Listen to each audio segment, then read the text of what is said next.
Hello everybody, and welcome back to the coolest, oh look, Thompson, dog training channel right here on YouTube. I'm Tom Davis, America's Canine Educator. Hey, thank you so much for joining me here today. If you're new here, welcome. If you've been here for a while, thank you for your loyalty. Look guys, the dog training industry is confusing as hell. I agree with that 100%. I get confused all the time of all this stuff that's going on. It's like, he said this, she said this, what book to read, what collar to use, what leash to use. I'll be the first to tell you, I don't know everything either. I'm just trying to give you guys as much information as I possibly can to help you and your dog.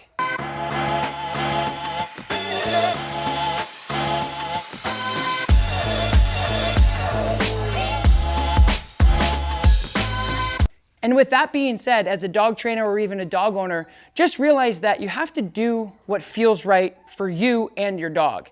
If you're reading something or you're watching training or you're doing something in training that just doesn't make sense to you, don't do it. It's that simple.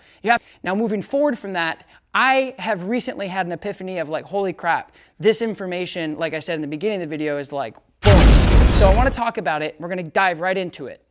I have an online training facility and I usually work on that 2 to 3 hours, Monday through Friday, every single day before I come into the facility to work with my trainers, my board and trains, and of course my clients. And recently, while filming and recording a podcast session with one of my online sessions, I basically was like, wait a minute.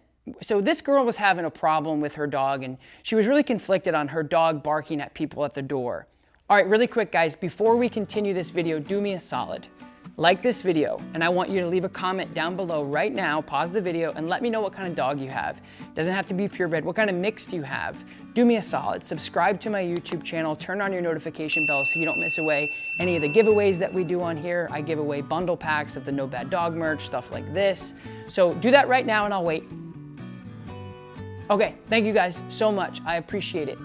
So I was having that conversation with my online client. She was talking about, my dog is barking at the door, my dog is chasing squirrels, my dog is barking at people inside the car. Now you would think, yeah, and so basically what I came to realize is I started to catch on to a lot of the clients recently, and I just, again, like, I try to learn every day. I try to sharpen my tools and get better at what I do every single day for the dog's sake. If I'm not getting better, then I'm staying stagnant, and I hate that.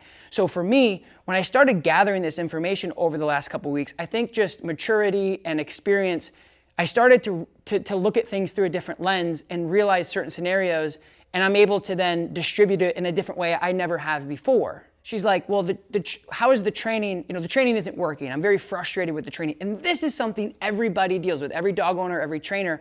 And I just literally just came to the surface and it clicked. I'm like, wait a minute.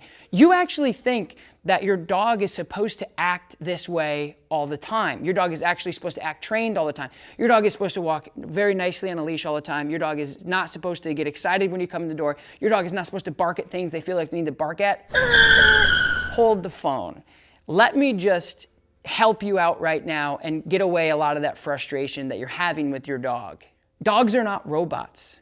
The training starts when you apply the training. The training isn't universally, robotically into the dog. That's the way they have to act. If your dog pulls on a leash, that doesn't mean they're not trained. If your dog jumps on somebody, that doesn't mean they're not trained. If your dog gets excited and barks at somebody else, that doesn't mean. The training starts inside voices versus outside voices. Let me give you a perfect example of that. You're a kid in the car, or you're a parent with kids in the car. You're on your way to Disney. The kids are really excited, but they know they can't act a certain way in the car. Inside voices versus outside voices. They get to Disney, they go crazy. They go nuts, right?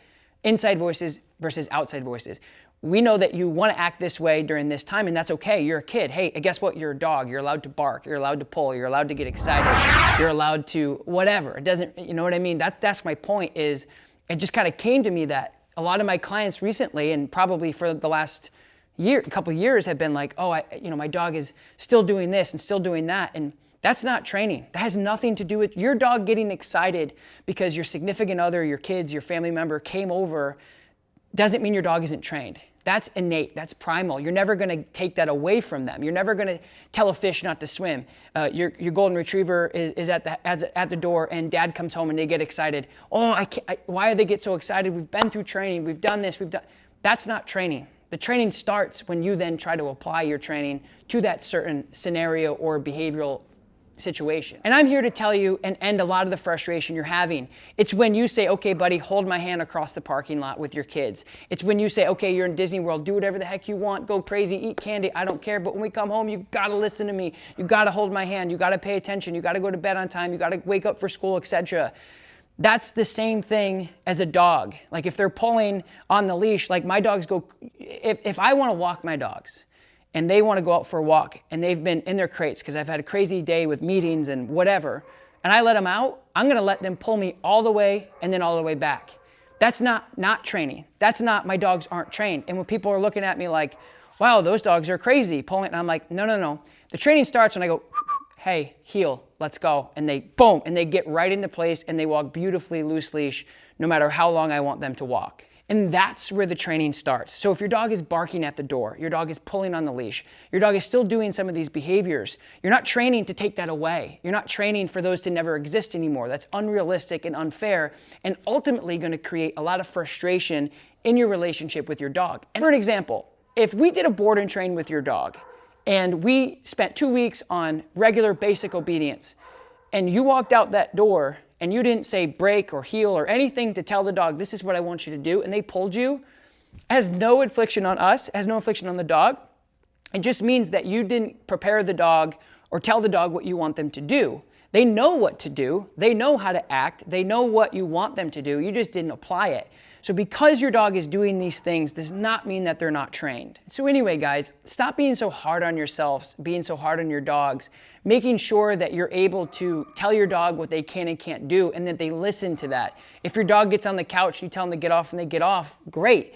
If your dog gets on the couch and then doesn't get off, that's a problem. That's where you need to start training. Same thing with heeling your dog. If your dog's pulling on the leash and you can't go, okay, I need you to pay attention, I need you to focus because we're getting into an environment where I want you to heel, and they can't, that's where you need to work on that.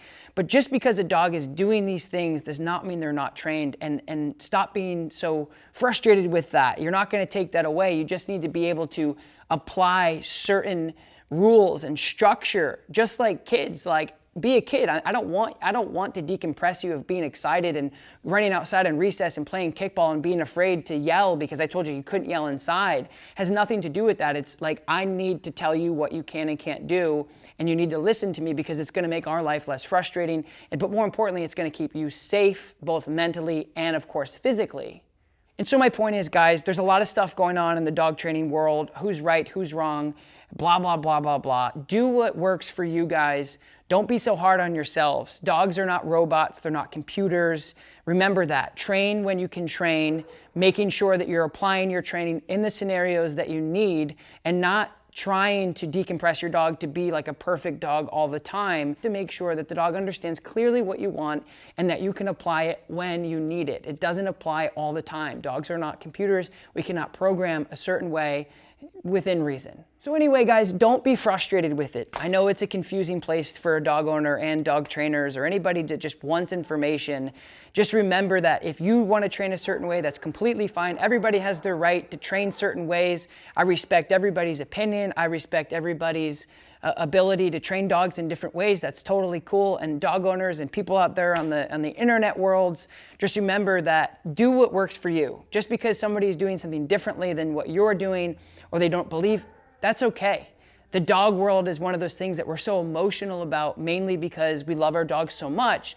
And if we see something that we don't understand or we're not agreeing with, we automatically assume to attack things, and we automatically assume that the world is falling apart and, oh my gosh, what are we gonna do? Everybody has their own way of doing things, and it's okay. We need to understand that that's fine, respect it. Everybody has their ways. But anyway, guys, if you haven't yet, don't forget, like, subscribe to my channel, turn on your notification bell, and I'm going to be dropping these videos all the time. Now, this is something that doesn't really have to do with me actually teaching a dog something. So if it's something that you actually are interested in and you like this one-on-one stuff, leave a comment and let me know. So anyway, guys, I'm going to get back to training. I appreciate you guys listening and watching. Again, if you haven't yet, like, subscribe to my channel, leave a comment below, let me know what type of dog you have. And I hope this information was valuable. I will talk to you next time. Peace.